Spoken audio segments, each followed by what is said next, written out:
నిన్ను స్వర్గానికి చేర్చదలిచే ఎన్నియాలో, నరకాన్ని తప్పించి ఎన్నియాలో, నిన్ను స్వర్గానికి చేర్చదలిచే ఎన్నియాలో, సత్యమైన యేసు రాజు మక్కువతో రక్తమాడి అనుభవముగా నీదు బ్రతుకులంతలన్నీ ఎరిగినోడు రక్కడేయ పిలిచె మరి. సత్యమైన యేసు రాజు మక్కువతో పిలిచినాడు రక్తమాడి లెక్కలన్నీ ఎరిగినోడు సక్కజేయ పిలిచె మరి.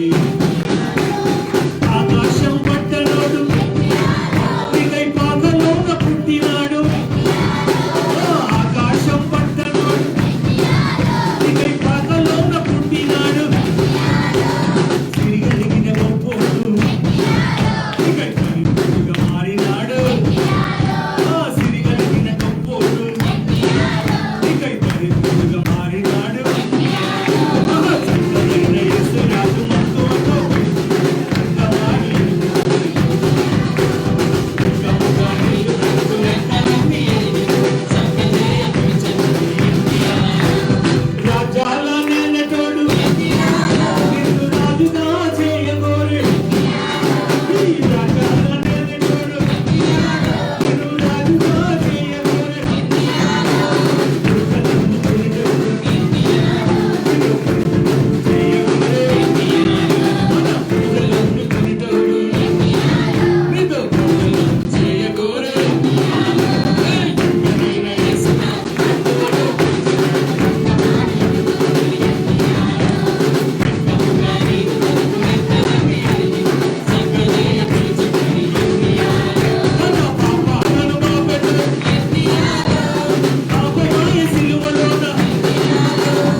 ప్రతి పరిస్థితిని కూడా మార్చగలిగే దేవుడు, ఆ రీతిగా మహిమ పొందాలనుకునే దేవుడు ఆయన. ఆ ప్రభు మహిమ పొందాం. Thank you Lord Jesus.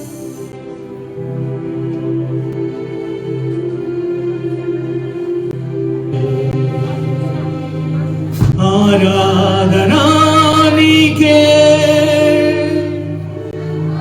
ఆరాధనా నీకే, ఆరాధనా నీకే, ఆరాధనా నీకే, ఆరాధనా నీకే. కలిసి ప్రభునాలు ఆరాధనా నీకే. స్తుతి సింహాసనాసీనుడా, స్తుతి సింహాసనాసీనుడా, స్తుతి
మాలోన వసించు మహిమా స్వరూప మా రక్షణకర్త మారని మా దేవా మాలోన వసించు మహిమా స్వరూప మహిమా ఘనత ప్రభావము నీకే ఆరాధనా నీకే మహిమా ఘనత ప్రభావము నీకే ఆరాధనా నీకే ఆరాధనా నీకే ఆరాధనా నీకే ఆరాధనా నీకే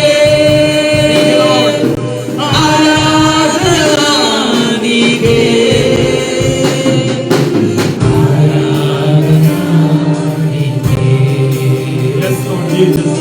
ఆరాధనా నీకే ఆరాధనా నీకే ఆరాధనా నీకే సింహాసనాసీనుడా ప్రేమమయుడా Yes, Lord. సింహాసనాసీనుడా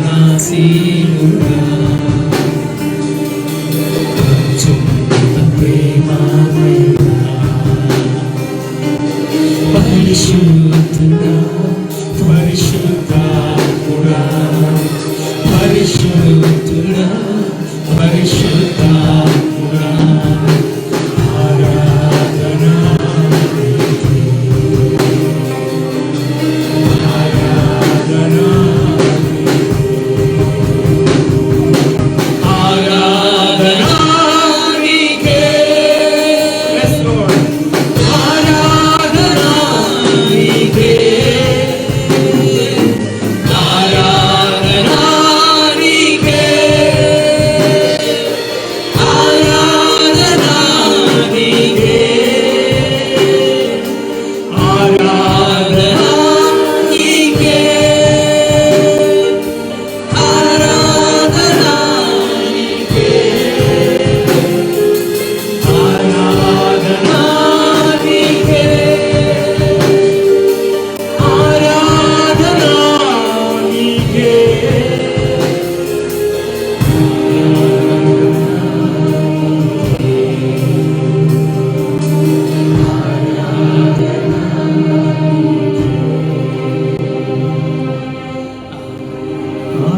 ఆశ్చర్యకరుడా, ఆలోచనకర్త, బలవంతుడగు దేవా, నిత్యుడవగు తండ్రి. ఆశ్చర్యకరుడా, ఆలోచనకర్త, బలవంతుడగు దేవా, నిత్యుడవగు తండ్రి. సమాధానకర్తయగు అధిపతి నీవే, ఆరాధనా నీకే. సమాధానకర్తయగు అధిపతి నీవే, ఆరాధనా నీకే. ఆరాధనా నీకే, ఆరాధనా నీకే, ఆరాధనా నీకే, ఆరాధనా నీకే,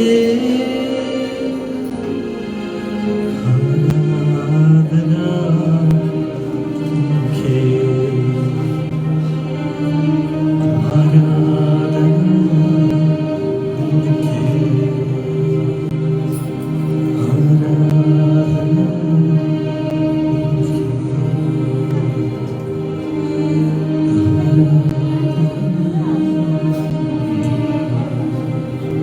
మహోన్నతుడైన దేవా, మహాగణుడైన దేవా, మహాపరిశుద్ధుడైన దేవా, అత్యంత కృపా సమృద్ధి కలిగిన దేవుడా, మీకు వేలాది వందనాలు స్తుతులు స్తోత్రాలు చెల్లించుకుంటున్నాం స్వామి. అయ్యా, నన్ను మమ్మల్ని ప్రేమించి దేవా దేవుడు అని నీవు అయ్యా తండ్రి, మాకు పరలోక రాజ్యానికి మార్గం తెలియదని చెప్పి మార్గం చూపడానికి నీవు ఈ లోకానికి నరరూపుగా తండ్రి వచ్చిన విధానాన్ని బట్టి మీకు వందనాలు చేయించుకుంటున్నాం దేవా. నీవు మా రక్షణకర్తవు, మా ఆశ్రయదుర్గానివి, మేము నమ్ముకొనదగిన గొప్ప సహాయకుడు తండ్రి. మా రాజుగా, మా ప్రభుడుగా మా జీవితాల్లో ఉన్న విధానాన్ని బట్టి మీకు వందనాలు. మా కొరకు మీరు వచ్చిన విధానాన్ని బట్టి మీకు వందనాలు. అదే ఈ యొక్క క్రిస్మస్ దినాన్ని మేము తండ్రి ప్రభాతాన్ని పండుగగా ఆచరించకుండా ఆత్మీయంగా మేము ఆచరించడానికి ప్రతిరోజు కూడా దేవా తండ్రి ప్రభావ మిమ్మల్ని మా జీవితాల్లో కలిగి ఉన్నందుకు అనుదిన క్రిస్మస్ మా జీవితాల్లో మిమ్మల్ని బట్టి చేసుకుంటూ సహాయం దయచేసి తండ్రి మీకు వందనాలు. ఇప్పటివరకు దేవా పాటల ద్వారాను దేవా తండ్రి ప్రభా వర్షిప్ ద్వారాను మీరు మహిమ పొందిన విధానాన్ని బట్టి మీకు వందనాలు దేవా. ఇప్పుడు మీరు మాతో మాట్లాడడానికి దేవా తండ్రి ప్రభా ఇష్టం చూపుచున్నందుకే మీకు వందనాలు. మీరు మాతో మాట్లాడి మమ్మల్ని బలపరచండి, స్థిరపరచండి. మీరు ఎదుగుటకు దేవా తండ్రి మీలో వాడబట్టుకో మీకు ఇష్టంగా జీవించడానికి పరలోక రాజ్యానికి దేవా మేమందరము చేరే విధంగా దేవా మా జీవితాన్ని మేము సరి చేసుకుంటూ మీలో బలపట్టుకు స్థిరపట్టుకు ఆయన నడిపించి మీరు మహిమ పొందమని మా రక్షకుడైన యేసు నామమున అడిగి పొందుకున్నాం తండ్రి. ఆమేన్. ఆమేన్.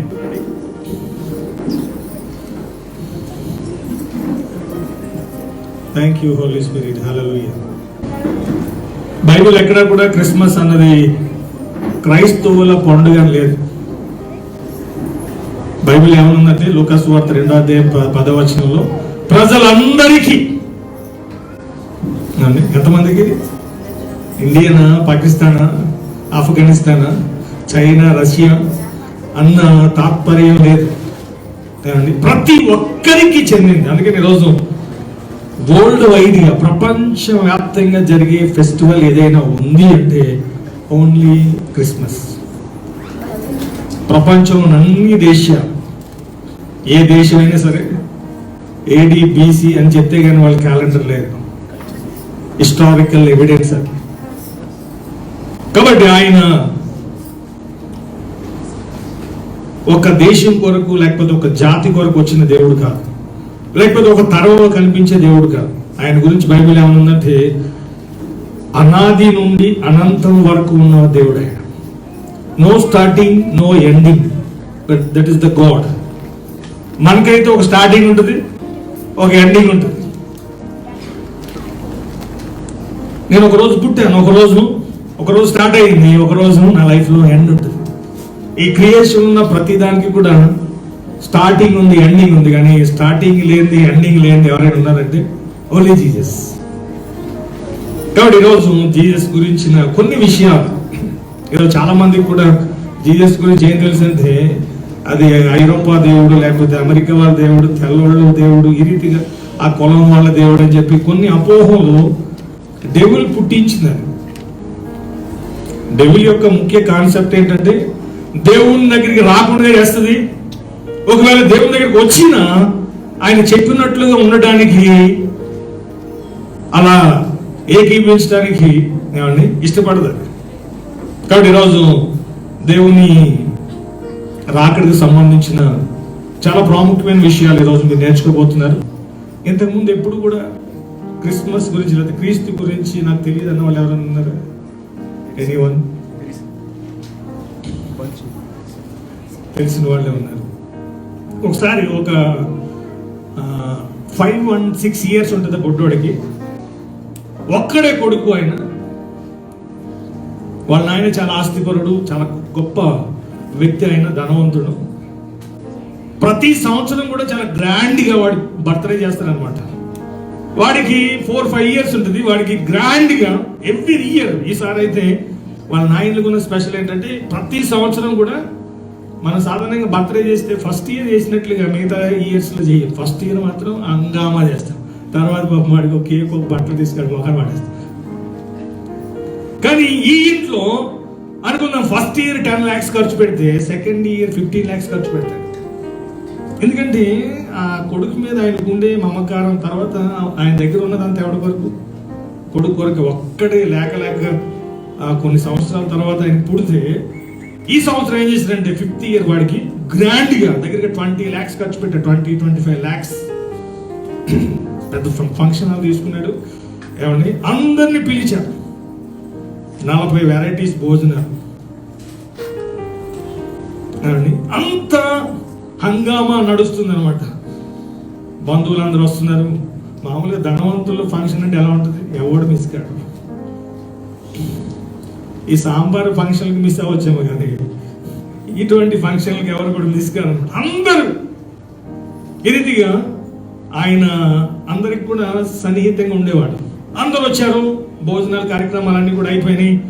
ఈ రీతిగా అందరూ కూడా బంధువులు, స్నేహితులు, మిత్రులు వాళ్ళందరూ వస్తున్నారు. భార్య భర్తలు ఇద్దరు వెళ్తున్నారు, సెకండ్ ఇస్తున్నారు, వాళ్ళతో మాట్లాడుతున్నారు. ఎక్సైటింగ్ ఉన్నది, చాలా సంతోషంగా ఉంది ఆ వాతావరణం అంతా కూడా. అంత అయిన తర్వాత ఒక టైం వస్తుంది. ఆ టైంలో ఏం చేయాలి, కేక్ కట్ చేయాలి కదా, బుడ్డోని పిలిచి. ఈయనేమో లేడీస్ వైపుకి వెళ్ళిపోయింది, లేడీస్తో కలుస్తుంది, లేడీస్ సెకండ్ ఇస్తుంది. ఈయనేమో బ్రదర్స్ వైపు వెళ్ళిపోయాడు, బ్రదర్స్ని కలుస్తున్నాడు. మీరు రావడం చాలా సంతోషం, వెల్కమ్ అని చెప్పి అందరికీ ఆహ్వానం చెప్తున్నాడు. ఈ రీతిగా చాలాసేపు అయిపోయింది. ఈవినింగ్ ఫంక్షన్ అది. కరెక్ట్గా కేక్ కట్ చేసే టైంలో హీరో ఎక్కడున్నాడని చూస్తున్నాడు. ప్రశాంత్ ఎక్కడున్నాడు, ఆమె అనుకుంటుంది ఆయన దగ్గర ఉన్నాడని, ఆయన అనుకుంటున్నాడు ఆమె దగ్గర ఉన్నాడని. ఆయన పిలుస్తున్నాడు, ప్రశాంతం తీసుకురా అని భార్యతో చెప్తే ఆమె అంటది మీ దగ్గరే ఉన్నాడు కదా. అంతకుముందు వాళ్ళ ఆయన దగ్గర ఉన్నాడు, కొద్దిసేపు వాళ్ళ మమ్మ దగ్గర ఉన్నాడు. మామూలుగా మన వాళ్ళు శిశింద్రులు కదా ఒక చోట ఉండటాడు. తీరా చూస్తే వాళ్ళ డాడీ దగ్గర లేడు, మమ్మీ దగ్గర లేడు, ఫంక్షన్ హాల్లో లేడు. ఎలా ఉంటుంది చెప్పండి, ఫేస్ ఎలా మారిపోయింది, మీ ఫేస్ ఎలా మారిపోయింది, అలా మారిపోయింది. అందరూ కూడా ఎక్కడ లేడు. అందరూ వచ్చిన వాళ్ళు అందరూ కూడా అడిగి ప్రశాంత్ ఎక్కడ, ప్రశాంత్ ఎక్కడ, ప్రశాంత్ ఎక్కడ, ప్రశాంత్ ఎక్కడ అంత వెతుకుతున్నారు. వాడు కనపట్లేదు. 1 hour అయిపోయింది, కనపడలేదు. 2 hours అయిపోయింది, కనపడలేదు. 3 hours అయిపోయింది, కనపడలేదు. ఇంకా ఆటోమేటిక్గా స్టార్టింగ్ నుంచి వాడు మదర్కి ఏమైతుంది, ఆటోమేటిక్గా ఆమెకి ప్రవాహం స్టార్ట్ అయిపోయింది. ఎవరు ఎత్తుకు వెళ్ళిపోయారు నా కొడుకుని, ఎవరు కిడ్నాప్ చేశారు. ఇప్పుడు బంధువులను చూస్తున్నారు, స్నేహితులను చూస్తున్నారు, వంట కార్యక్రమాలు చూస్తున్నారు, డెకరేషన్ చూస్తున్నారు. ఈ రీతికి ఇవన్నీ చూస్తున్నారు, కానీ అసలు చూడవలసింది ఎవరిని? ఈరోజు కూడా క్రిస్టియానిటీలో క్రిస్మస్కి హాల్ ఉందా, చర్చ్ ఉందా, బుడగలు ఉన్నాయా, బ్యానర్ ఉందా, కొత్త బట్టలు ఉన్నాయా, అది ఉందా, ఇది ఉందా, ఈరోజు చాలా మంది చూస్తున్నారు. కానీ అస్సలు ఈరోజు చాలా మంది జీవితంలో ఎవరు మిస్ అయిపోతున్నారు? జీసస్ మిస్ అయిపోతున్నారు.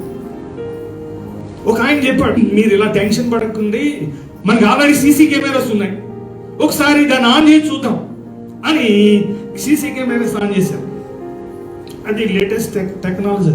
సీసీ కెమెరాస్ ఆన్ చేస్తే వాడిని చూశారనమాట. వాడిని చూస్తున్నప్పుడు వాడు మమ్మీ దగ్గరికి వెళ్ళింది, డాడీ దగ్గరికి వెళ్ళింది అన్నీ కనిపిస్తున్నాయి. ఇలా కలుస్తూ వాడు ఏం చేస్తాడంటే కొంచెం ముందుకు వెళ్తే సెల్లార్ ఉంది వాడికి. ఆ సెల్లార్లో వాళ్ళ కారు ఉంది. వాడి కారు అంటే పిచ్చి, పిల్లలకి ఏముంటుంది. ఈ అడావిడిలో వాళ్ళ ఆయన ఏం చేస్తాడంటే లాక్ చేయటం మర్చిపోయాడు. డోర్ అలా ఓపెన్ చేసి ఉంది. వీడు వెళ్ళి లోపలికి వెళ్ళి డోర్ వేసుకున్నాడు. డోర్ వేసుకోగానే అది ఆటోమేటిక్గా అది లాక్ అయిపోయింది. వాడు ఆ సెల్లార్లోంచి వెళ్ళటం, కారులోకి వెళ్ళటం అన్నీ కనిపిస్తున్నాయి సీసీ కెమెరాలో. వాడు లోపల నుంచి బయటకు రాలేదు, లోపలే ఉండిపోయాడు. కారులో దానికి కొద్దిగా కంప్లీట్గా డోర్ పడితే చచ్చిపోయేవాడు. వాడు కొంచెం చాలా తక్కువ, దాన్ని ఏమంటారు మైల్డ్ అనమాట, కొద్దిగా ఓపెన్ ఉంది, కొంచెం గాలి లోపల వెళ్తుంది. వాడికి అప్పటికే ఇంకా చనిపోయే పరిస్థితికి వచ్చేసాడు వాడు. ఇక చూడండి, ఎప్పుడైతే సీసీ కెమెరాస్ చూసారు అందరు కళ్ళు ఎక్కడికి వెళ్ళిపోతే, తీరా వెళ్తే గుంజితే రావట్లేదు. మళ్ళీ టెన్షన్, తాళం ఎక్కడ ఉంది ఆయన మర్చిపోయాడు. ఎక్కడికి తాళం ఎక్కడ ఉంది? కొన్నిసార్లు మన ఇంట్లో కూడా ఏమండి తాళం తీసుకెళ్ళి కొన్నిసార్లు పప్పు డబ్బాలు వేస్తాం, తాళం తీసుకెళ్ళి మళ్ళీ కిచెన్లో పెడతాం, బాత్రూంలో కూడా పెట్టాము. పెద్ద మనుషులు ఉన్నారు, తాళం ఎక్కడ, తాళం ఎక్కడ, తాళం ఎక్కడ, ఇంకొకటి కత్తి సుత్తు పట్టుకుని పగలు కొట్టేస్తానంటాడు. ఈ లోపల తాళం దొరికింది, అక్కడి నుంచి నొక్కగానే ఓపెన్ అయింది. తీరా చూస్తే లోపల ఆడు జీవోత్సవంలో పడిపోయినాడు. వెంటనే హాస్పిటల్ తీసుకెళ్ళిపోయారు. డాక్టర్ చెప్పారు ఇంకా కొంచెం ఒక 5-10 మినిట్స్ అయితే చనిపోయేవాడు. కానీ దేవుని కృపను బట్టి బ్రతికాడు. హల్లెలూయా. ఎవడన్నా భోజనం చేస్తారా ఈ టెన్షన్ పెట్టుకుని? మరలా వాడిని హాస్పిటల్కి తీసుకొచ్చి అందరు జనాలు అక్కడే ఉంది. ఒక 2 hours పట్టింది. ఇది ఎట్లా ఉంటుంది న్యూస్ తెలియదు ఎవరికి కూడా. తీరా వాడు మరలా హీరో వచ్చాడు. ఇప్పుడు మీరు నమ్మండి, ఈ తల్లిదండ్రులు ఎవరి మీద ఉంటే కళ్ళు ఇప్పుడు మా పిన్ని వచ్చిందా, మా పిన్నమ్మ వచ్చిందా, మా బాబాయ్ వచ్చాడా, అంతకుముందు అట్లా ఉండేది. ఇప్పుడు ఎవరి మీద ఉన్నాయి ఫోకస్ అంతా కూడా ప్రశాంత్. ఆయన మాకు ప్రశాంతం ఎక్కడ చేశారు ఆయన కొద్దిసేపు. వాడు మిస్ అయిపోయాడు. కానీ బై గ్రేస్ మళ్ళా దేవుడు కృప వాడి మీద ఉంది కాబట్టి బ్రతికాడు. అసలు ఎందుకు ఈ విషయాన్ని గుర్తు చేశారంటే, ఈరోజు కూడా చాలా మంది జీవితంలో ఇట్లా బయట ఇలాంటి వాతావరణాన్ని మనం చూస్తున్నాం. కానీ మెయిన్ క్రిస్మస్ లో ఉన్న ముఖ్య ఉద్దేశం ఏంటంటే ఆ ప్రభుని మన జీవితంలో కలిగి ఉన్నట్టు. హల్లెలూయా. ఆయన మిస్ కాకూడదు మన జీవితం. కాబట్టి మన అందరి జీవితంలో ఆ ప్రభు వస్తే ఏం జరుగుతుంది తెలుసు? ఆయనకేం రాదు, ఆయనకి ఏమొస్తుంది? మహిమ వస్తుంది అంతే. యేసుప్రభు చెప్పారు. ఏం చెప్పారంటే, అప్పుడున్న వాళ్ళు చెప్పారు, ఈ పిల్లలు నోరు మూస్తే మాకు మంచిగా ఉంటుంది అంటే, దేవుడు అన్నట్టు వీళ్ళు నోరు మూస్తే ఆ రాయిలు ఏం చేస్తాయి? అవి అరుస్తాయి. మనం దేవుణ్ణి మహిమ పరచకపోయిన ఈ సృష్టిలో ఉన్న ప్రతీది కూడా కీర్తన 19వ అధ్యాయంలో ఉంటుంది, ఆకాశములు దేవుని మహిమను వివరించుచున్నవి. కాబట్టి మనం ఆయన మహిమ పరచకపోయినా ఆయనకి మహిమ వస్తుంది. కానీ ఆయన లేకుండా మాత్రం మన జీవితం ఎలా ఉంటుంది తెలుసా? బైబిల్ ఎలా ఉంటుంది? నాకు వేరుగా ఉండి మీరేమి కూడా చేయలేరు. కాబట్టి ఈరోజు కొన్ని విషయాలు మనం నేర్చుకోబోతున్నాం. దానికి ముందుగా కొన్ని ఇంపార్టెంట్ విషయాలు. దేవుడు మనలాగా మారకుండగా, చాలా జాగ్రత్తగా వినండి, వెరీ వెరీ ఇంపార్టెంట్ వర్డ్స్. మనలాగా మారకుండగా ఆయన ఈ భూమి మీదకి ఏమండి రాలేదు. మనలాగా మారిన తర్వాత ఈ భూమి మీద ఆయన అడుగు పెట్టాడు. కేవలం బైబిల్ మాత్రమే కాదు, వేదాల్లో కూడా ఏమనుందంటే, సర్వపాప పరిహారం రక్త ప్రోక్షణ ఆవశ్యకం, తద్రక్తం పరమార్థమైన పుణ్యదాన బలియాగం. పరమాత్ముడు ఈ భూమి మీదకి వచ్చి మనుషులందరి కొరకు తన రక్తాన్ని చిందించాలి. అలా చిందించిన వాడు దేవుడు. అలా జరగడం వలన మనిషికి పాపక్షమాపణ కలుగుతుంది అని చెప్పి వేదాల్లో రాయబడింది. కాబట్టి మనలాగా మార్చబడి, అంటే మనలాగా మారి ఆయన ఈ భూమి మీద అడుగు పెట్టాడు. ఎందుకో తెలుసా? మనం ఆయనలాగా మారి, మనలాగా మారి భూమి మీద అడుగు పెడితే ఆయనలాగా మారి దివి మీద అడుగు పెట్టాడు. ఆయనలాగా మారి ఎక్కడ పెట్టాలి అడుగు? మరలా ఇది టెంపరీ. ఎవ్వడు కూడా ఇంతవరకు మీరు కొనే కుక్కర్కి గ్యారంటీ ఉంది. ఎన్ని ఇయర్స్? 7 years, 5 years. ఫ్యాన్కి గ్యారంటీ ఉంది. కానీ మన లైఫ్కి మాత్రం నో గ్యారంటీ, నో వారంటీ. ఇది టెంపరీ. కానీ దీని కొరకు ఎన్ని టెన్షన్లు, ఎన్ని ఇంకా రాత్రి చాలా మంది నిద్రపడట్లేదు. నిజంగా మన సంతోషం. ఎందుకంటే మనకి 70-80 సంవత్సరాల ఆయుష్. కానీ బైబిల్లో 969 సంవత్సరాలు బతికిన వాళ్ళు ఉన్నారు. 969 years హైయెస్ట్. 900 years బతికిన వాళ్ళు ఆల్మోస్ట్ 7 members వరకు ఉన్నారు. ఆమేన్. కాబట్టి మనలాగా మారకుండగా ఈ భూమి మీద ఆయన అడుగు పెట్టలేదు. ఆయనలాగా మారకుండగా మనం ఆయన ఉండి ఆ శాశ్వతమైన లోకంలో మనం అడుగు పెట్టలేదు. మనం అక్కడ ఉండాలని, అక్కడ ఉన్న ఆయన ఇక్కడికి వచ్చాడు. ఆమేన్. కాబట్టి అందుకని మత్తయి సువార్తలో మనకందరికి కూడా తెలిసిన వాక్య భాగం ఉంది. 1వ అధ్యాయం 21వ వచనం. అలాగే మత్తయి సువార్త 2వ అధ్యాయం 1 నుంచి 5 వరకు కూడా త్వరగా కొందరు కాదు ఒక్కరు చదవండి.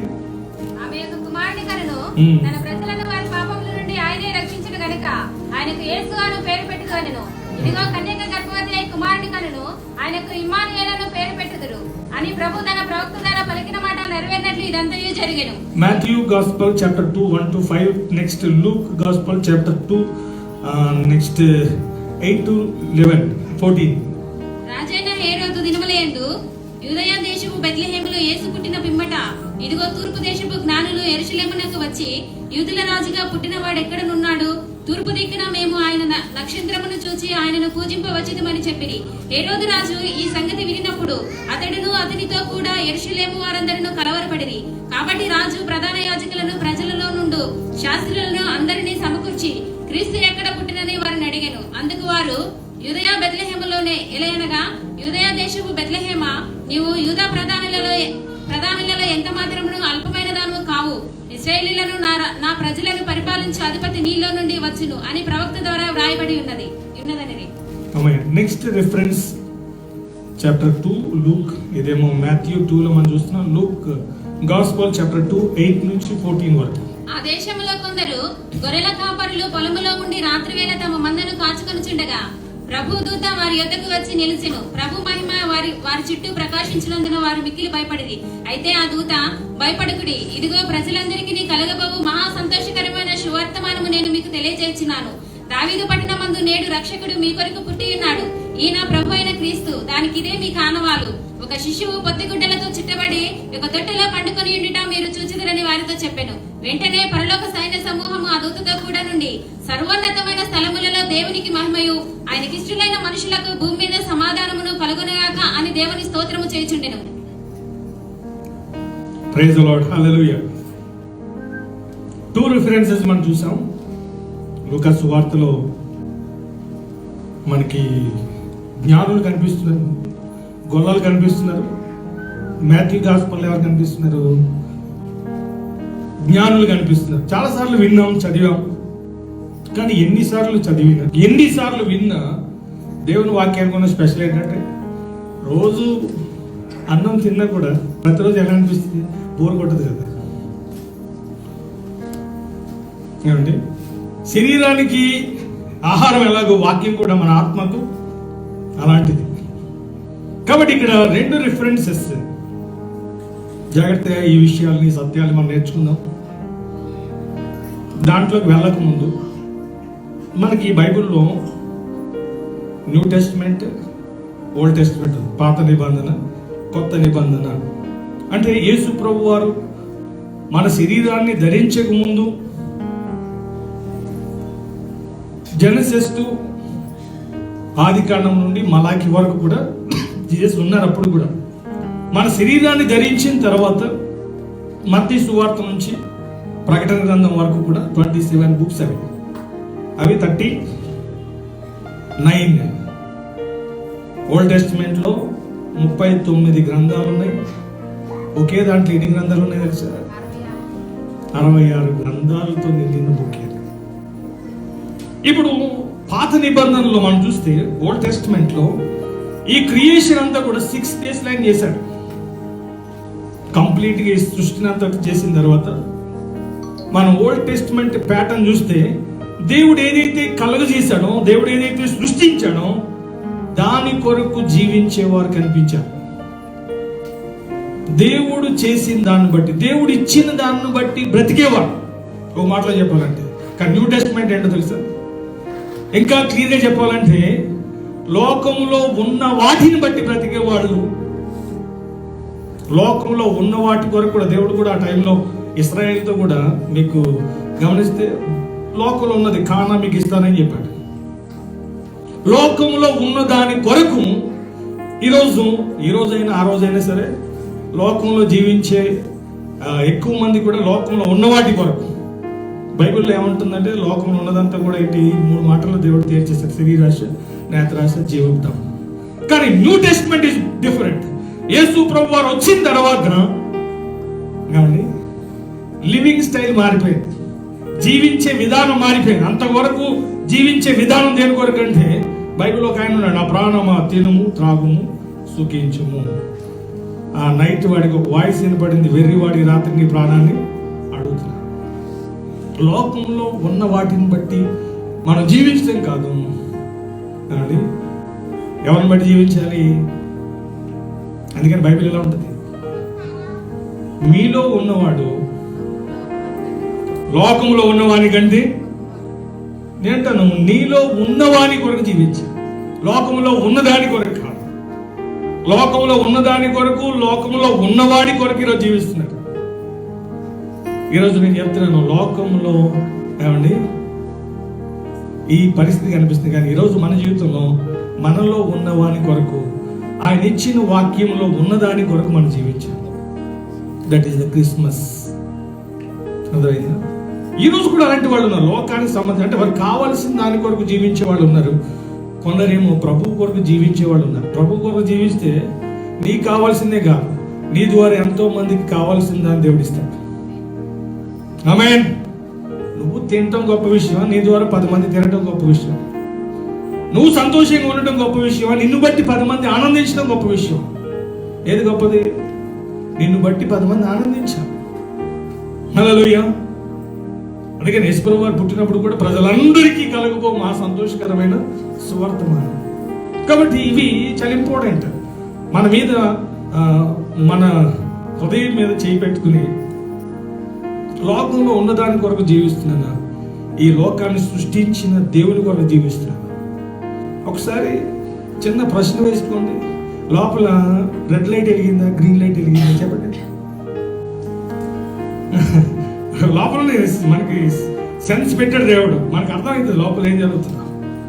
కానీ ఈరోజు ఒక నిర్ణయం తీసుకున్నాడు, ప్రభు కొరకు జీవించడంలో ఉన్న ఆనందం, ప్రభు కొరకు జీవించడంలో ఉన్న ఏమండి ఆశీర్వాదం భూమి మీద ఎక్కడ దొరకదు. అందుకని 2 కొరింథియన్స్ 5:15 ఇలా ఉంది. 15 జీవించు వారికి మీదట తమ కొరకు కాక తమ నిమిత్తము మృతి పొంది తిరిగి లేచిన వారి కొరకే జీవించుటకు ఆయన అందరి కొరకును మృతి పొందినని నిశ్చయించుకొనుచున్నాము. ఏంటంటే జీవించు వారు ఇక మీదట. నేను ఒక ఆమెను అడిగాను, అమ్మ నువ్వు దేని కొరకు జీవిస్తున్నావు అని అడిగితే, పిల్లల కొరకు మా ఆయన కొరకు. ఎవరి కొరకట? పిల్లల కొరకు మా ఆయన కొరకు. నువ్వు పరలోకానికి వెళ్ళవని చెప్పాను. మళ్ళీ ఇక్కడ కూర్చున్న మీరైనా సరే, పిల్లలైనా ఆయన అయినా భార్య అయినా ఎవరిచ్చారు? ఎవరిచ్చారమ్మా? నువ్వేం తెచ్చేసుకున్నావా? దేవుడు ఇచ్చాడు. ఒకసారి ఒక ఆమె వాళ్ళ హస్బెండ్ పెద్ద వయసు వద్ద చనిపోయాడు. ఆమెకి ఆల్మోస్ట్ 65 years ఉన్నాయి. నాకు కొన్ని ఇట్లాంటి కొంటి ప్రశ్నలు ఏమంటారో తెలియదు, కానీ ఆమె పెద్ద ఆమెను అడిగాను, ఎందుకు బ్రతుకుతున్నావు అంటే, మనవరాలు పెళ్లి చూడాలని బ్రతుకుతుందట. ఎవరు పెళ్లి చూడాలట? కూతురు పెళ్లి చూసింది. కూతురికి మళ్ళీ కూతురు పుట్టింది, ఆ కూతురు పెళ్లి కూడా చూడాలట. ఒకవేళ చూసామనుకో ఇంకేముంటుంది, మళ్ళా ముది మనవరాలు ఉంటుంది. తక్కువ ఆశకి అంతం లేదు. ఇప్పుడు మీరు అనుకుందాం, ఇప్పుడు దేవుడిని ఒక 10,000 అడిగారు అనుకోండి, దేవుడు ఇస్తాడు. మళ్ళీ అడిగితే ఏం చేస్తారు? మళ్ళా చాలా ప్రోపడ్డావా, మరలా అడుగుతూనే ఉంటాం. మనకి అడిగే విషయంలో అన్లిమిటెడ్ అనమాట. అందుకని బైబిల్లో దేవుడు కూడా ఇంతవరకు అడగడని చెప్పలేదు, నువ్వు ఎన్నైనా అడుగు.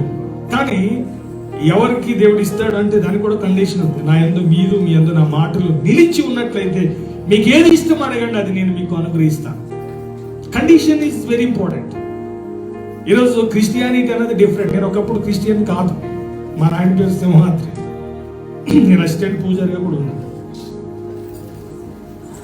నా సిస్టమ్ ఏంటంటే, దేవుడు అంటే ఏం తెలుసు అంటే, మొక్కుకోవడానికి మొక్కు తీర్చుకోవడానికి అదే కాన్సెప్ట్ ఉండేది నాకు. దేవుని దగ్గరికి వెళ్ళి ఏం చేసేవాడిని, ప్రభు నేను 10th ఎగ్జామ్ రాశాను, ఆయన గాలి తిరిగి ఫస్ట్ క్లాస్లో పాస్ అవ్వాలంట. తిరిగింది గాలి తిరిగా ఏమండి, మళ్ళీ మొక్కుకోవడం ఫస్ట్ క్లాస్లో పాస్ అవ్వాలి, ఫస్ట్ క్లాస్లో పాస్ అయ్యాను. గుండు కొట్టించుకుంటారు. నా గుండు చూడగలరా? మా భార్యతో చాలాసార్లు డొత్తు మహాప్రభు అని.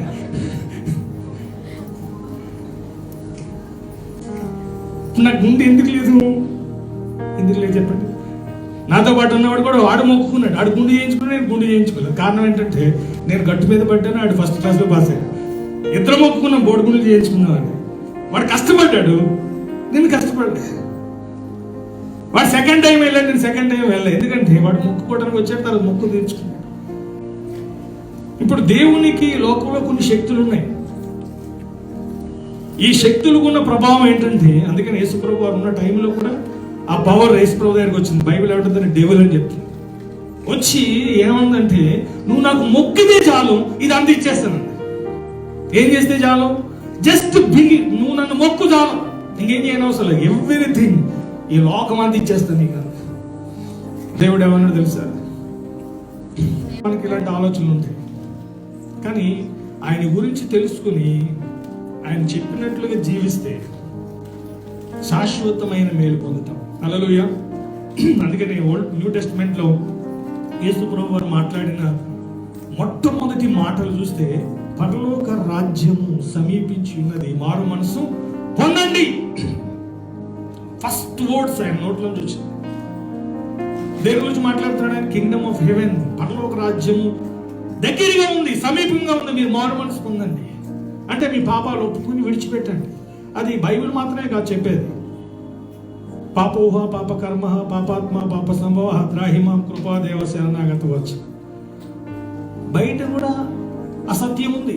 పాపంలో ఉన్నాం, పాపం చేస్తున్నాం, పరమాత్ముడు అందులోంచి మమ్మల్ని బయటికి తీసుకురా. అక్కడ ఉంటే కదా తీసుకురావడానికి. ఇప్పుడు నేను గుంతలో ఉన్నా, నేను పిలిస్తే అక్కడ ఎవరైనా ఉంటే ఏం చేస్తారు? వెనపడితే ఏం చేస్తారు? బయటికి తీస్తారు. ఏమండి, అలా బయటికి తీసింది ఎవరున్నారు ఈ భూమి మీద అంటే జీసస్. హల్లెలూయా. కాబట్టి ఆయన వచ్చింది మనిషిని శాశ్వత కాలం ఉండే పరలోకంలో ఉంచాలి, మనతో పాటు ఆయన ఉండాలి. నాకు అనిపిస్తుంది క్రిస్మస్ గురించి నేను ఆలోచిస్తున్నప్పుడు, ధ్యానిస్తున్నప్పుడు, ఎంతకన్నా దేవుడు చేయడానికి ఏం లేదు. ఎంత చెయ్యాలో మాక్సిమం మనందరి వరకు దేవుడు చేసేస్తాడు. తన ప్రాణాన్ని అర్పించాడు, తన మహిమను విడిచిపెట్టాడు, దాసుడిగా పుట్టాడు. ఈ భూమి మీద బ్రతికినంత కాలం కూడా ఆయన తెలుసు కన్నీరు ఎలా ఉంటుందో, నిందలు ఎలా ఉంటాయో, సమస్యలు ఎలా ఉంటాయో, శోధనలు ఎలా ఉంటాయో. ఏదో పైనుంచి చూసిన దేవుడు కాదు, ప్రతీది కూడా మనకన్నా ఎక్కువ అనుభవించాడు. ఆయన పాపం చేయలేదు, సనగలే గొనగలే, అన్నిటినీ భరించాడు, జయించాడు. అందుకని ఈరోజు పరలోకం మీద భూమి మీద ఆయన సర్వాధికారాన్ని కలిగి ఉన్నాడు. కాబట్టి ఈరోజు మన జీవితంలో కూడా ఏమండి, హీరో అంటే అర్థం ఏంటి తెలుసా? 10 మంది వస్తే పారిపోయినాడు. హీరో అంటే అర్థం ఏంటి? 20 మంది వచ్చినా సరే నాకు ఇప్పటికీ అర్థం కాదు, సుమోని ఎలా గుద్దితే పైకి లేచి పెడతా. మీరు నా కారణం వద్దని లేస్తుంది, నువ్వు లేగిస్తావు అంటే అర్థం.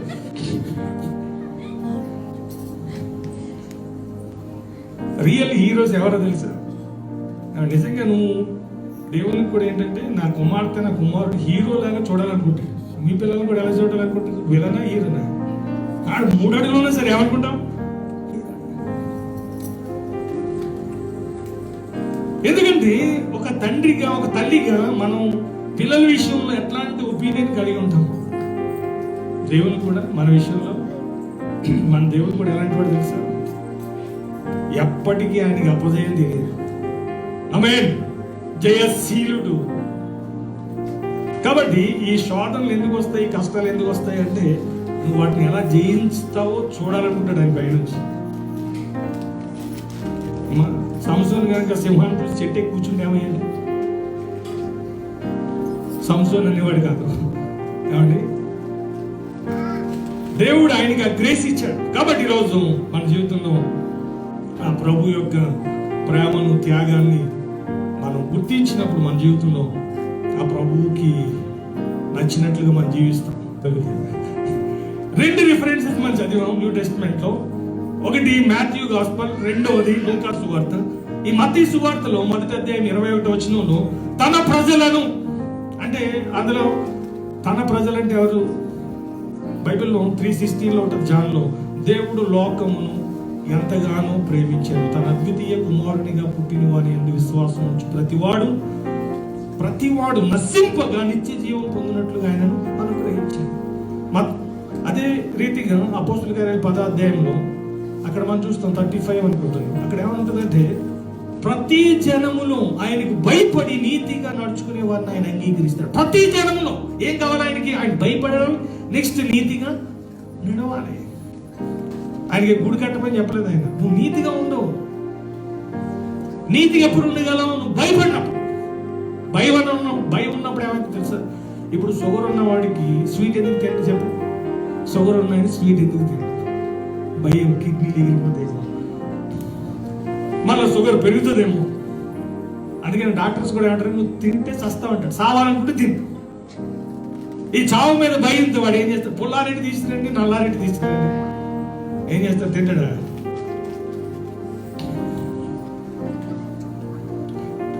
ఆయన మాత్రం వద్దంటాడు కానీ దాన్ని చూడటం మాత్రం మానట్లేదు. ఎందుకంటే ఉంటుంది కదా, పీకుతుంటుంది.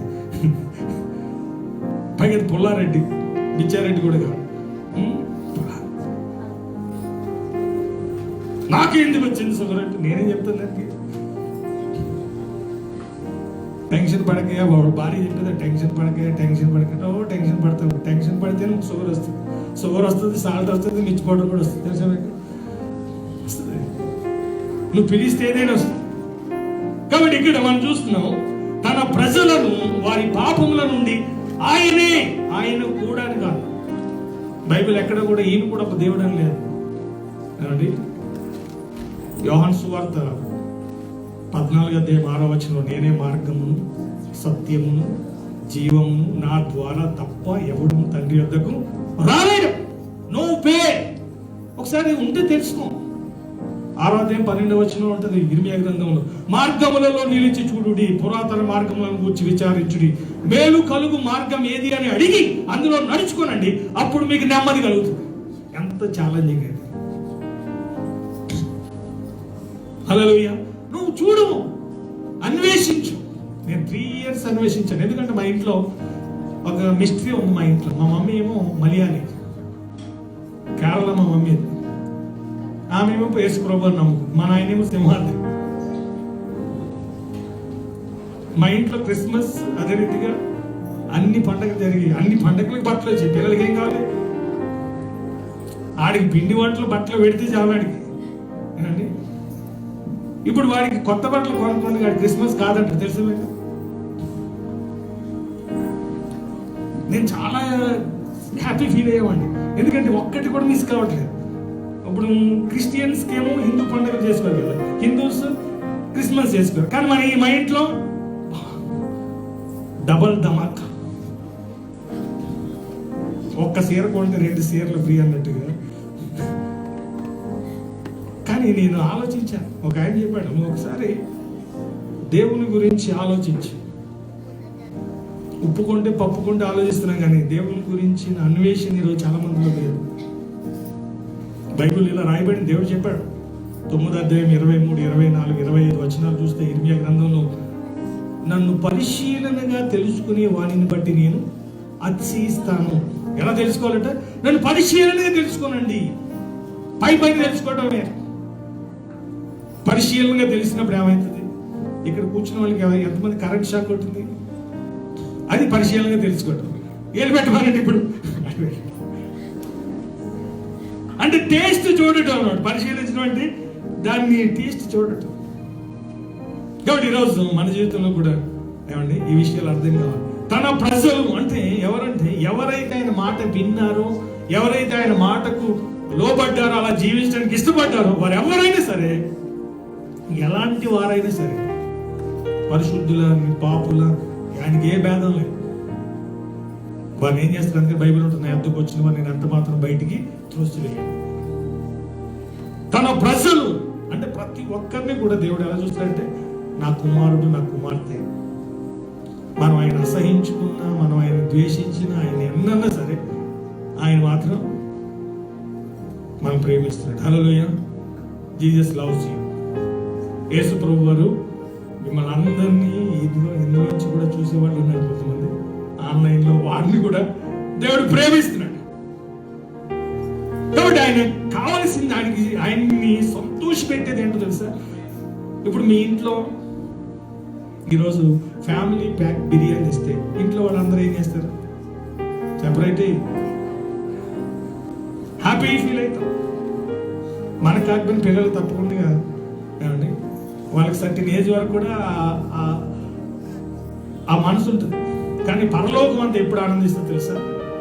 లూకాసు వార్త 15వ అధ్యాయంలో మనకు ఆ మాటలు కనిపిస్తుంది. ఒక్క వ్యక్తి భూమి మీద తన పాపాలు ఒప్పుకుని విడిచిపెట్టినప్పుడు టోటల్ హెవెన్ అంతా కూడా ఆనందిస్తుంది. పరలోకమంతా ఆనందించే పరిస్థితి. దేవుడు ఆనందించేది ఎప్పుడంటే ఒక వ్యక్తి పాపక్షమాపణ పొందినప్పుడు. కాబట్టి ఇక్కడ మనం చూస్తున్నాం మత్తయి సువార్త 1వ అధ్యాయము 21వ వచనం మనం చూసాం. మత్తయి సువార్త 2వ అధ్యాయం 1 to 5 వరకు మనం చదివాం. అక్కడ రాయబడింది ఏంటంటే జ్ఞానులు వచ్చారట.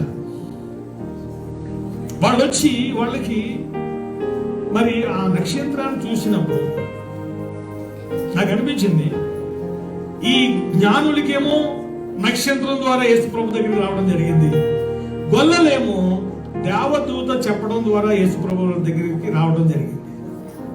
ఇక్కడ ఆలోచించినప్పుడు ఇప్పుడు ఇక్కడ గొల్లలకేమో దేవదూతను పంపించాడు, వీళ్ళు జ్ఞానులు బంగారం ఇచ్చారట దేవునికి, పోలము సాంబ్రాణి తీసుకొచ్చిన వాళ్ళకేమో ఒక నక్షత్రాన్ని పంపించాడు. నేను ఈ విషయాన్ని ఆలోచిస్తున్నప్పుడు నాకు దేవుడు ఒక ఆలోచన ఇచ్చాడు. అంటే దేవుడు మామూలుగా మనం భౌతికంగా చూస్తే పేదవాళ్ళని ఎలా చూస్తాం, ధనవంతుల్ని ఎలా చూస్తాం? ధనవంతుల్ని వాళ్ళని ఏం చేస్తాం, రండి చైర్లో కూర్చోండి అంటాం. ఇంకా కొంచెం పెద్దవాడు అయితే స్టేజ్ మీదకి పిలుస్తాం. అదే పేదవాడు అనుకోండి, మన ఇంట్లో పని చేసే వ్యక్తి అనుకుందాం, ఏం చేస్తాం, అక్కడ చీపురు కూర్చే. పేదవాళ్ళని ఎలా చూస్తాం అంటే చాలా చీప్గా చూస్తాం, వాళ్ళని తక్కువగా చూస్తాం. కానీ మీరు ఆశ్చర్యపడే విషయం ఏంటంటే దేవుడు పేదవాళ్ళనేమో గొప్ప వాళ్ళగా చూస్తాడు. దేవదూతను ఎవరి దగ్గరికి పంపించాడు? గొల్లల దగ్గర. నక్షత్రాన్ని పంపించాడట. నక్షత్రం అన్నది ఏంటి? జస్ట్ దేవుని నోటి మాటతో చేయబడింది. కాబట్టి వీళ్ళు ఆ నక్షత్రాన్ని చూసి, ఎందుకంటే బైబిల్ ఇలా రాయబడింది. ఇప్పుడు మామూలుగా మనం చెట్లు చూస్తున్నాం, నక్షత్రాలు ఎంతమంది చూశారు? ఈగ. హైదరాబాద్ రైతు చూసే టైం కూడా లేదు. ఈ లైటింగ్ ఎక్కువ ఉంటుంది కదా, మనకు కనపడదు. తెలుసా మీకు? ఒకసారి పగలేళ్ళు చూడండి. అదే విలేజ్ లో చూడండి, బయట పడుకుంటారు కదా, ఆడ అలా పైకి చూస్తారు, అప్పుడే కనిపిస్తాయి. ఎందుకు ఈ నక్షత్రం ఆయన నడిపించిందంటే, బైబిల్లో రోమపత్రిక 1వ అధ్యాయంలో ఏమన్నా రాయబడిందంటే, ఆయన అదృశ్య లక్షణములు, దేవుని యొక్క అదృశ్య లక్షణములు సృష్టించబడిన వస్తువులను ఆలోచించడం వలన తేటపడుచున్నది. వీళ్ళు మామూలుగా మనలాగా చూడలే, చూస్తున్నప్పుడు ఒక నక్షత్రం కనిపించిందట. అదేమో అది ప్రయాణం చేస్తుంది. మనం ఎవరైనా వెళ్తాం అనుకుందాం, ఇప్పుడు రాత్రి మనం పడుకున్నప్పుడు ఒక నక్షత్రం స్టార్ట్ అయింది ప్రయాణం, మనం వెళ్తామా? ఏం చేస్తున్నారు సార్? సింపుల్. ఇప్పుడు ఏం చేస్తారు? వీడియో తీసి ఫేస్బుక్లో పెట్టేస్తారు. అంతే. వాడు ఏం చేస్తాడు? వీడియో తీస్తాడు, ఫేస్బుక్లో యూట్యూబ్లో పెడతాడు తప్ప దాన్ని ఫాలో అవుతాడు. చూస్తారు తప్ప దాన్ని ఫాలో కాదు. నాకు దేవుడు ఇచ్చిన ఆలోచన ఏంటంటే, వాళ్ళు ఏదైతే చూశారో దాన్ని వెంబడించారు. ఈరోజు మనం నక్షత్రాన్ని చూడట్లేదు, కానీ నక్షత్రాలను కలగజేసిన దేవుణ్ణి చూస్తున్నాం. ఏమండి? ఆఫ్టర్ ఆల్ నక్షత్రాన్ని వాళ్ళు ఫాలో అయితే మరి దేవుణ్ణి ఎంతమంది ఫాలో అవుతున్నారు? యేసుప్రభు వారు ఏమన్నారంటే, మీరు నన్ను వెంబడించండి అని చెప్పాడు. అప్పుడైనా ఇప్పుడైనా సరే మనం ఎవరిని వెంబడించాలి? Follow the Jesus. మనందరం కూడా జీసస్ ఫాలోవర్స్. మనం అందరం ఎవరు? యేసుని వెంబడించేవాడు. కాబట్టి వాళ్ళని జ్ఞానులని ఎందుకు అన్నారంటే, ఆ నక్షత్రం గురించి వాళ్ళకి వచ్చిన అవగాహన ఏంటంటే, ఎన్ని డబ్బులు వస్తాయి వాళ్ళకి ఆ నక్షత్రాన్ని వెంబడించడం వల్ల? ఇప్పుడు జ్ఞానం కలిగిన వ్యక్తి ఏం చేస్తాడంటే, ఏం సంపాదిస్తాడు? జ్ఞానం ఎందుకు సంపాదిస్తున్నాడంటే, దేని కొరకు? పిహెచ్డి చదువుతున్నాడంటే వాడు 10,000 ఇస్తూ ఊరుకుంటాడా? మా దగ్గర వాచ్మెన్కి 10,000 ఇస్తారు, నాకు ఎందుకు ఇస్తారు? 2 సున్నాలు పెట్టాడు. జ్ఞానం అన్నది ఏం చేస్తుందంటే మనిషికి డబ్బు సంపాది. కానీ ఇక్కడ జ్ఞానం ఏం చేస్తుంది తెలుసా? దేవుణ్ణి కనుగొనాలి. బైబిల్లో ఉన్న గొప్పతనం ఏంటంటే, దైవ భీతి ఎవరికైతే ఉంటుందో దేవుడు వారికి తాను ప్రత్యక్షపరచుకుంటాడట. ఆమేన్. హల్లెలూయా. కాబట్టి ఇక్కడ వాక్యంలో మనం చూస్తున్నాం, వారు ఆ నక్షత్రాన్ని వెంబడించారు. వెంబడించినప్పుడు డైరెక్ట్ వెళ్ళి మైండ్లో ఏముందంటే రాజు పుడితేనే అలాంటి నక్షత్రం వస్తుంది. డైరెక్ట్ రాజు దగ్గరికి వెళ్ళిపోయి ఇక్కడ యూదుల రాజుగా పుట్టిన వాడు ఎక్కడ ఉన్నాడని అడిగితే ఆయనకి బీపీ పెరిగింది, ఆయన కలవరం వచ్చిందంట. ఈరోజు కూడా యేసుప్రభువు వారు పుట్టినప్పుడు దెయ్యానికి ఏమనిపిస్తుంది? కలవరం. దేవుడు నమ్మిన వాళ్ళకి ఏమండి కనికరం. హల్లెలూయా. అక్కడి నుండి మరలా విషయాలన్నీ మనం తర్వాత చూద్దాం. అక్కడి నుండి మరలా వాళ్ళు బయటకు వచ్చినప్పుడు మరలా నక్షత్రం కనిపించిందంట వాళ్ళకి. మరలా నక్షత్రాన్ని చూసి అత్యానంద భరితులై డైరెక్ట్ గా నక్షత్రం వెళ్తూ వెళ్తూ జీసస్ ఉన్న చోట ఆగిపోయిందట. అది వీళ్ళు ఎప్పుడు బయలుదేరారు తెలుసా? జీసస్ ఏమండి ఎప్పుడు బయలుదేరి రాయబడలేదు బైబిల్లో. ఎన్ని రోజులు పట్టిందో, ఎటువంటి మార్గాల గుండా వచ్చారో, ఎన్ని కష్టాలు పడ్డారో. ఇప్పుడైతే మనం ఎక్కడికైనా వెళ్ళాలంటే, ఇప్పుడు విజయవాడ వెళ్ళాలంటే మధ్యలో సూర్యాపేట ఉంది, కోదాడ ఉంది, చక్కగా టిఫిన్ చేయొచ్చు, ఛాయ్ తాగొచ్చు, భోజనం చేయొచ్చు. వీళ్ళకి ఏముంది? ఆ టైంలో అలాంటివి లేవు. ఎంత రిస్క్ తీసుకున్నారు. నేనంటాను దేవుణ్ణి కలుసుకునే వరకు మనకి రిస్క్ ఉంటుంది, దేవుణ్ణి కలుసుకున్న తర్వాత నో రిస్క్. అందుకని బైబిల్ ఉంటుంది, ఇరుకు మార్గంలో ప్రవేశించండి, అలా ప్రవేశించాలంటే పోరాడండి అని ఉంటుంది. వాళ్ళు వెళ్ళారు, వెళ్ళి ప్రయాణం చేసి ఎంతో శ్రమపడి వెళ్ళి ఏం చేశారు తెలుసా? మొక్కుకున్నారా? ఎందుకు వచ్చారో తెలుసా జీసస్ మీ దగ్గరికి? ఆ ముగ్గురు జ్ఞానులు ఏమేమి అడిగారు జీసస్ని? బైబిల్ ఏమలేదు. దేని కొరకు వచ్చారు తెలుసు? వాళ్ళు అర్పించడానికి వచ్చారట. అంటే జీసస్కి ఏం కావాలంటే నువ్వు ఇచ్చే డబ్బులు, నువ్వు ఇచ్చే అవన్నీ సెకండ్ పార్ట్. అది బైబిల్లో రాయబడింది. మనలను మనం, మీరు మీ సొత్తు కాదు, విలువ పెట్టి కొనబడిన వారు మీ దేహంతో దేవుణ్ణి మహిమపరచండి. మనల్ని మనం ఆయనకి అప్పగించుకోవాలి. ఎందుకంటే ఆయనకి తెలుసు మనం ఎలా నడిపించాలి. ఎందుకంటే మనకి సామెతలు ఉంటుంది, ఒకని ఎదుట సరైనదిగా కనపడు మార్గం కలదు, తొదుకు అది మరణానికి వెళ్తుంది. నీకు తెలియదు రేపు ఏం జరుగుతుంది, నీకు తెలియదు. నీ జీవం వ్యాపాడిది, నువ్వు అంతలో కనపడి అంతలో మాయమైపోయే కొంతసేపు కనబడి అంతలోనే మాయమై ఆవిరి వంటిదిరా ఈ జీవితం, లోకాన కాదేది శాశ్వతం. కొంతసేపు కనబడి అంతలోనే మాయమై ఆవిరి వంటిదిరా ఈ జీవితం, లోకాన కాదేది శాశ్వతం. యేసే నిజ దేవుడు, నిత్య జీవమిస్తాడు, మరణమైన జీవమై నిన్ను విడువడు.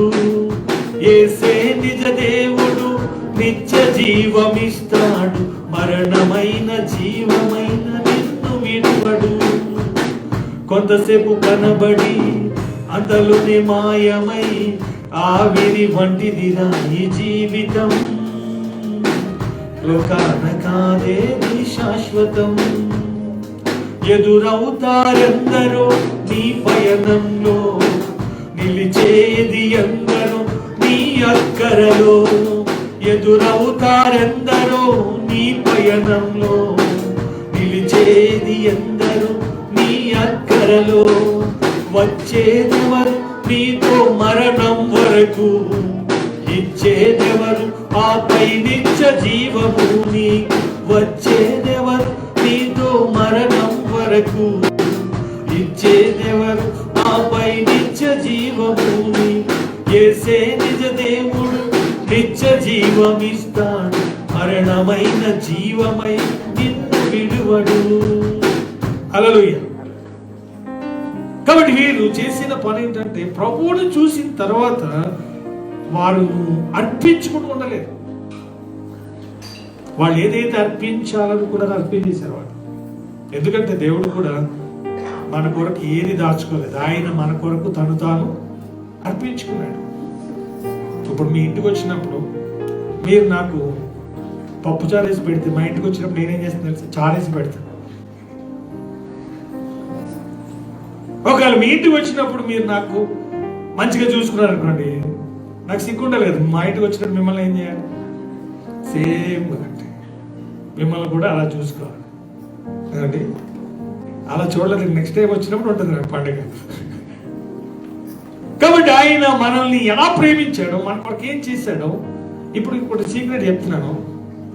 ఇప్పుడు ఆయన మన కొరకు అర్పించుకుని మనకున్నాయని తీసుకున్నాడు. ఆయన జాగ్రత్తగా ఏం చేశాడు? ఆయన మన కొరకు తాను అర్పించుకుని మనకు అప్పగించుకుని మనకున్నవన్నీ కూడా ఏం చేశాడు? ఆయన మన దరిద్రాన్ని, మన రోగాన్ని, మన పాపాన్ని, మన శాపాన్ని, మన తాతల ముత్తాతల దరిద్రాన్ని కూడా తీసుకున్నాడు. ఇప్పుడు ఆయనకు అప్పగించుకుంటే ఏం జరుగుతుంది తెలుసా? ఆయనకున్న పరిశుద్ధత, ఆయనకున్న నీతి, ఆయనకున్న ఐశ్వర్యం, ఆయనకున్న మహిమ, ఆయనకున్న బలం, ఆయనకున్న అధికారం, ఆయనకున్న ప్రభావం అవన్నీ కూడా ఏమైతాయి? నాకు వస్తాయి. ఇప్పుడు అనుకుందాం, మీరు నాకు సైకిల్ ఇవ్వండి, నా దగ్గర బెంచ్ కార్ మీకు ఇస్తానంటే అక్కడి నుంచి దూకి అనుకుందాం, వెనకాల ఉన్న ఆమె దగ్గర 4 తులాలు రోల్డ్ గోల్డ్ ఉంది, ఇక్కడ ఒక ఆమె నిలబడింది. ఇప్పుడు ఆమె ప్రవచించింది, ఇక్కడ 4 తులాలు రోల్డ్ గోల్డ్ కలిగిన ఆమె ఉంది, నా దగ్గర 10 తులాలు బంగారం ఉంది, అది ఇచ్చి ఇది తీసుకోండి అనగానే నడిచొస్తుందా? ఏది గొప్పది? ఇప్పుడు బంగారం కూడా ఎంత ఉంది తెలుసా? 50,000 దాటిపోయింది. ఈరోజు చాలా మందికి కూడా ఈ సీక్రెట్ అర్థం కాకుండా ఏం చేసిందంటే, అందుకని బైబిల్లో 2 కొరింథియన్స్ 4:4 ఏమని రాయబడిందంటే, 2 కొరింథీయులు రాసిన పత్రిక 4:4 యుగ సంబంధమైన దేవత క్రీస్తు సువార్తలో ఉన్న ప్రకాశము వారి మీద ప్రకాశింపకుండా నిమిత్తము గుడ్డితనాన్ని కలుగజేస్తాడు. అంటే యేసు ప్రభువుని నమ్మితే ఏం జరుగుతుందో అర్థం కాకుండా చేస్తుంది. యేసు ప్రభువుని నమ్మితే నువ్వు అది అయిపోతావు, ఆ కులమడం అయిపోతావు, ఈ కులమడం అయిపోతావు, ఇట్లాంటి పనికిమాలని అన్ని పెట్టింది. కానీ యేసు ప్రభు వారికి అప్పగించుకుంటే ఏమవుతుందో తెలుసా? ఆయన గొప్పవాడు, నువ్వు కూడా గొప్పవాడు అవుతావు. ఆయన పరిశుద్ధుడు, నువ్వు కూడా పరిశుద్ధుడు అవుతావు. ఆయనకున్నవన్నీ కూడా ఆయనకు అప్పగించుకున్న వారి జీవితంలో వస్తాయి. ఎందుకంటే ఈ అపోస్తుల కార్యాలు 20:32 ఇలా రాయబడి, ఇప్పుడు దేవునికి ఆయన కృపావాక్యానికి నేను మిమ్మల్ని అప్పగిస్తున్నాను అంటే అర్పిస్తున్నాను, ఆయన మీకు క్షేమాభివృద్ధిని కలుగజేస్తాడు. పరిశుద్ధపరచబడిన వారందరితో కూడా ఆ హెవెన్లీ స్వాస్థ్యాన్ని మీకు ఇస్తాడు అని చెప్పి అపోస్తుల కార్యాలు 20:32 మాట రాయబడింది. ఈరోజు యేసు ప్రభు వారి గురించి వింటున్న మీరు ఏం చేయాలి? ఆయనకి మిమ్మల్ని మీరు అప్పగించుకోవాలి. ఆల్రెడీ మీ కొరకు ఆయన అప్పగించుకున్నాడు. మీరు ఎప్పుడైతే అప్పగించుకుంటారో మీకున్నవన్నీ తీసేస్తాడు, ఆయనకున్నవన్నీ మీకు ఇస్తాడు. అప్పగించుకోలేదు అనుకోండి, ఏమవుతుంది? మీకున్నవన్నీ మీ నెత్తి మీద కూర్చుని ఏం చేస్తాయి? ఇప్పుడు అనుకుందాం, తేలి నీ నెత్తి మీద ఏం చేస్తుంది? పేరు చూస్తుందా? ఏం చేస్తుంది? ఇప్పుడు తేలి నీ నెత్తి మీద ఉందమ్మా, ఏం చేస్తుంది? పాము నీ నెత్తి మీద ఏం చేస్తుంది? నెక్స్ట్ ఏమవుతాను? డేంజర్ అది. యేసు ప్రభువుకి అప్పగించుకోకపోతే చాలా డేంజర్ అది. ఎందుకంటే నీ జీవితంలో ఏం జరగబోతుందో నీకు తెలియదు. ఆయన నన్ను అప్పగించుకుంటే ఆయన నేను తప్పిస్తాడు, నేను నడిపిస్తాడు. నీ విషయంలో ఆయన పుట్టక ముందే నీ గురించి ఒక వెల్ సెటిల్డ్ పర్మనెంట్ ప్లాన్ కలిగి ఉన్నాడు ఆయన. తర్వాత మీరు చూడండి, ఎఫెసీ పత్రిక 1వ అధ్యాయం చదివిన విషయాలన్నీ రాయబడ్డాయి అక్కడ. కాబట్టి ఈ మత్తయి సువార్త ఏం నేర్పిస్తుందంటే, దేవునికి మనము మనకున్నవి అర్పించాలి. ఆయన అర్పించుకున్నాడు. ఆయనకున్నవన్నీ కూడా ఎవరి? పరలోకం ఎవరిదమ్మా? నాదే అన్నాడు అన్నమాట. హల్లెలూయా. ఈ సీరవర్దంటే మాట్లాడరా? కాబట్టి ఇంకొక మాట గురించి నేను ముగిస్తాను. లూకాసు సువార్తలో ఏం జరిగిందంటే, కూర్చోండి మేడములు కూర్చోండి, కొన్ని మైక్ ఇస్తాను, మీరేనే చేయండి ప్రసాద్. లూకాసు సువార్తలో చూస్తే గొల్లను గురించి రాయబడింది. వీళ్ళ విషయంలో ఉన్న మిస్టరీ ఏంటంటే, దేవదూత వెళ్ళి మాట్లాడిందట. మాట్లాడితే వాళ్ళు ఏం చేశారట? వెంటనే రాయబడింది, వెంటనే వెళ్ళారట, చూశారట. వీళ్ళు అర్పించలేదు, వీళ్ళు ఏం చేశారు తెలుసా? ప్రకటించారు. ఈరోజు దేవునికి కావాల్సిన క్వాలిటీస్ ప్రతి ఒక్కరి విషయంలో కూడా, ఒకటి ఏమో అర్పించుకోవాలి, రెండవది ఆయన గురించి ప్రకటించాలి. అందుకని మత్తయి అపోస్తుల కార్యాలు 1వ అధ్యాయంలో 8వ వచనం ఉంటది, మీరు బూది గంతముల వరకు నాకు సాక్షులై ఉంటారు. ఆయన గురించి ప్రకటించడం. ఎందుకంటే ప్రకటించడం వల్ల ఏమవుతుంది? ఇప్పుడు మనం లూకాసు వార్తలో మనం చూస్తాం, ఏమని ప్రకటించబడింది? 10వ వచనంలో 14వ వచనంలో ఏమని ప్రకటించబడింది? ప్రజలందరికీ కలుగు సంతోషం. ఏం ప్రకటిస్తున్నాం మనం? అమ్మా, నన్ను ఒక ఆమె వచ్చి అడిగి, ఇందులో దిగిపోయావా అంది. లేదమ్మా, పైకి ఎక్కానని చెప్పాను. ఇది దిగిపోయేది కాదు, ఇది నేను పైకి లేపేది. ఒకప్పుడు పాపంలో శాపంలో దిగిపోయి ఉన్నాం, కూలిపోయి ఉన్నాం. ఆయన వచ్చి జగతి గల దొంగ ఊపిలో నుండి, నాశనకరమైన గుంటలో నుండి నన్ను పైకి లేవనెత్తాను. కీర్తన 45 మనం మాట చూస్తాం. కాబట్టి ఏంటి ప్రకటించడం? ఏంటి? ఎందుకు ప్రకటించబడాలి? ఎందుకు యేసుప్రభువు వారు సర్వ లోకానికి సువార్తను ప్రకటించడం ఎందుకు చెప్పాడంటే, నువ్వు విన్న తర్వాత నిర్ణయం తీసుకుంటావా తీసుకోవా అనేది నీ గొడవ. ఇప్పుడు మనం ఇక్కడ కూర్చున్నాం, టీవీ 9లో వార్తలు చెప్తాడా లేదా? మనం వింటలేదని ఆయన చెప్పకుండా ఉంటాడు. నువ్వు వినకపోయి ఏం చేస్తాడు ఆయన? వినేవాడు ఏం చేస్తాడు? ఒకవేళ ఇప్పుడు న్యూస్ విన్న వాళ్ళకి ఇప్పుడు లేటెస్ట్ బ్రేకింగ్ న్యూస్ వస్తుంది కదా, బ్రేకింగ్ న్యూస్, ఇప్పుడే హైదరాబాద్లో కొత్త కరోనా ఎంటర్ అయింది. మొన్న ఒక ఆమె న్యూస్ చూస్తా నువ్వు మాస్క్ పెట్టుకుంది. అప్పుడు వరకు పెట్టుకోలే, న్యూస్ చూస్తా అంటే ఏమొచ్చేసింది ఆమెకి? ఇప్పుడు ఆమె ఏమనుకుంటున్నా, టీవీలోంచి వచ్చేస్తే అనుకుంటున్నా నేను. ఆ వైరస్ ఇప్పుడు మాట్లాడుతున్నప్పుడు ఆ టీవీలోంచి ఈమెలోకి వెళ్ళిపోద్దేమని చెప్పి వెంటనే మూసి పెట్టుకుని చూస్తున్నాడు. అంతవరకు పెట్టుకోలే, ఆ పక్కన శానిటైజర్ ఉంటే రాసేసుకున్నాను. అబ్బా, వినగానే ఎంత స్పందన కనిపించింది. ఇలాంటి స్పందన దేవుని వాక్యం విన్నప్పుడు జరిగితే ఎన్ని అద్భుతాలు జరుగుతాయి. ఇప్పుడు ఆల్రెడీ కరోనా పిన్నమ్మ పెద్దమ్మ వచ్చారు తెలుసా నాకు? పెద్ద ఫ్యామిలీ ఇది, 17 మెంబర్స్ అంటే ఫ్యామిలీ మెంబర్స్. చూడండి, ఈ 17 రకాల కరోనాలు ఉన్నాయి.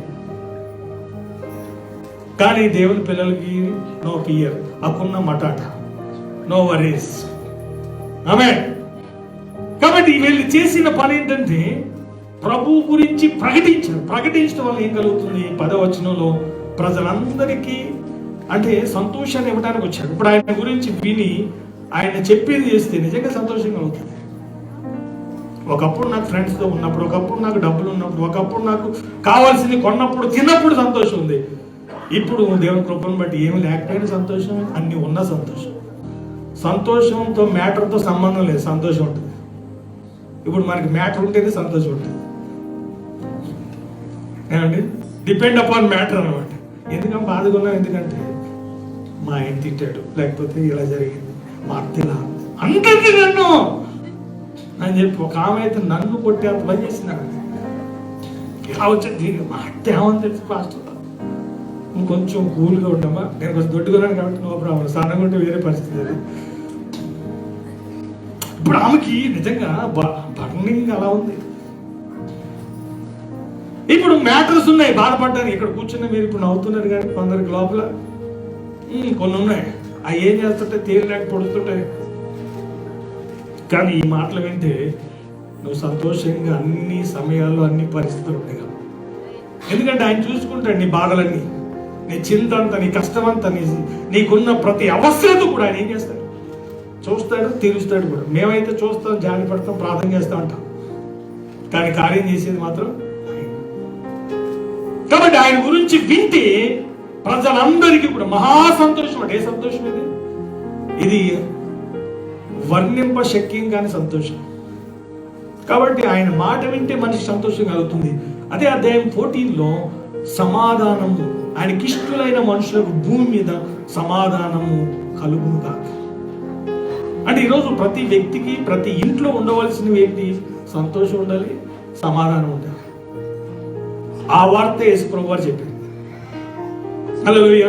అందుకని ఆయనకు ఒక పేరు ఉంది, సమాధానకర్తయు అధిపతి. కాబట్టి ఈరోజు మనం వింటున్న ఈ మాటలు మన జీవితంలో సంతోషాన్ని, సమాధానాన్ని కలిగిస్తాయి. మనం ఎవరితోనో మాట్లాడితే, నాతో చాలా మంది చెప్పారు, నేను ఎంతో మంది చనిపోవలసిన వాళ్ళు వాళ్ళతో దేవుని గురించి మాట్లాడినప్పుడు ఇప్పుడు చెప్తారు, ఆ రోజు మీరు ఆ ప్రభువు గురించి చెప్పకపోయినట్లయితే మేము ఉండేవాళ్ళం కాదు. ఆ మాటలు మమ్మల్ని బ్రతికించి మాకు సంతోషాన్ని ఇచ్చింది. అందుకని కీర్తన 119:50 వచ్చిన ఉంటుంది, నీ వాక్యం నన్ను బ్రతికిస్తుంది, ఇదే నా బాధలో నాకు నెమ్మది కలిగిస్తుంది, నేను బ్రతికిస్తుంది, నేను ధైర్యపరుస్తుంది. నిజంగా ఆయనకున్న మనసు నిజంగా ఎంత గొప్ప మనసు. పెంట కుప్పల మీద ఉన్నవాడిని ఏం చేస్తారంటే పైకి లేపుతారట, రాజులతో పాటు కూర్చుని పెడతారట. ఒకరోజు కొందరు మిమ్మల్ని అంటారు, నీకే నీ బతికేంటంటారు అన్నారు లేదు మిమ్మల్ని. వాళ్ళకు ఉంటుంది ఒకరోజు పండుగ, అద్దాలు పెట్టుకుని కార్లో దిగాలి.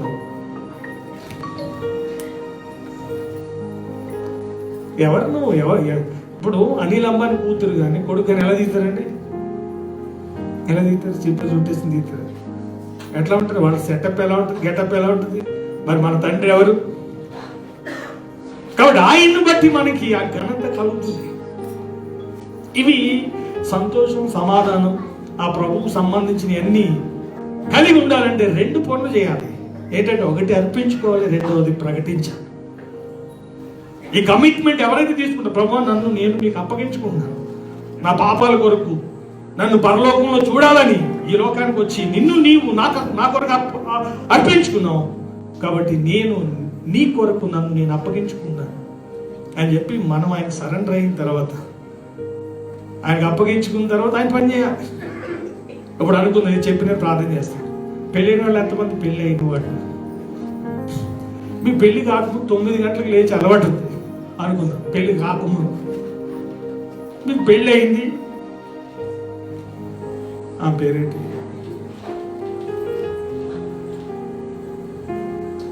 సినిమాలో ఆమె అత్త క్యారెక్టర్ వేస్తుంది, సూర్యకాంతం లాంటి అత్త ఉంది అనుకున్నాం. చూసిన వాళ్ళే ఒకప్పుడు మనం ప్రభువులకు వచ్చిన తర్వాత బంద్ చేసాం.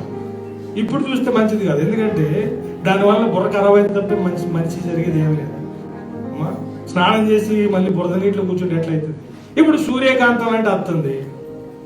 ఇప్పుడు నువ్వు పెళ్ళి అయిన వెంటనే మీ అత్తగారి ఇంటికి వచ్చి 9 గంటలకు లేదు, పచ్చడే చింతకాయ లేకపోతే గోంగూర పచ్చడి పెట్టేస్తుంది. కొందరికి చాదస్తం పోలేదు. ఏంటంటే వాళ్ళ తరంలో ఎలా ఉందో ఈ సిటీలో ఉన్న వాళ్ళకి ఏడ నడుస్తుంది. అప్పుడంటే 6 గంటలకు 7 గంటలు పడుకునే వాళ్ళు ఆడవాళ్ళు కాబట్టి 4 గంటలు వేసేవాడు. ఇక్కడ రాత్రి 12 గంటల వరకు మెలుగుండి లేవే అంటే ఏడైతే సిటీ నడవదు. ఇప్పుడు వాళ్ళకు కూడా ఎంత నిద్ర ఉండాలి కదా. ఆ విలేజ్ తీసుకొచ్చి ఇక్కడ అంటిస్తే ఇది లేగట్లేదు, నా కూతురు నా కోడలు 5 గంటలు లేవట్లేదు, ఏం చేయాలంటే ముఖం మీద వేయాలి. ఏంటది తీసుకొచ్చి వేసేయని చెప్పాలి.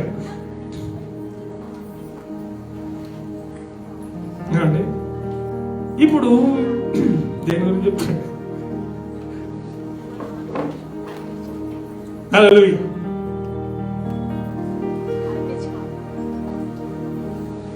Glory to Jesus. చాలా సీరియస్గా పెట్టినారు. మనుషులకి ఎలా ఉంటే మరి దేవునికి ఎలా ఉంటుంది? కాబట్టి మనం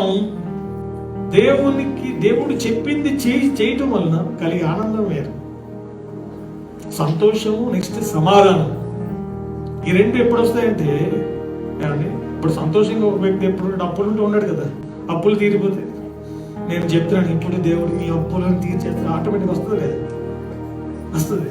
కానీ తీరిపోతే ఆ రోజు ఇంకెక్కువ వస్తుంది. గుర్తు చేసుకుంటారు, ఆ రోజు గుర్తు చేసుకోండి ఆ రోజు కూడా. హల్లెలూయా. నీ కష్టాలన్నీ, నీ సమస్యలన్నీ, నీ బాధలన్నీ, నీకున్న ప్రతిదీ కూడా చూస్తున్నాడు, తీరుస్తాడు 100%, అందులో డౌట్ లేదు. ఇప్పుడు ఇంట్లో ఏ పరిస్థితి కూడా ప్రతికూలంగా లేదండి. అప్పుడు ఎలా ఉంటుంది? సమాధానంగా ఉంటుంది. కొందరు పడుకున్నారు కానీ టైం తిరిగినట్టు తిరుగుతున్నారు, వాళ్ళు నిద్ర పట్టట్లేదు. కానీ నేను ప్రవచిస్తున్నాను, యేసు ప్రభు వారు పుట్టింది ఆ రోజు చెప్పబడిన వార్త సంతోషం కలుగుతుంది, సమాధానం కలుగుతుంది. ఈరోజు ఇక్కడ కూర్చున్న మీ అందరికీ, మీకు, మీ కుటుంబంలో ప్రతిరోజు కూడా ప్రయోజనం చెప్తాను, సంతోషము, సమాధానం మీకు ఉండును కాక. మనం చెప్పే సువార్త కూడా అది. ఆ ప్రభు వారు వచ్చింది దాని కొరకు, అప్పుడప్పుడు కదా, ఎవ్రీడే. కాబట్టి ఇది సత్యము, ఇది జరిగింది. ఇక్కడ కూర్చున్న వాళ్ళని నిలబడి సాక్షి చెప్పబడి ఎంతమంది చెప్తారు. అందరు లేచి నిలబడదాం దేవుని సన్నిధిలో, అందరు లేచి నిలబడదాం.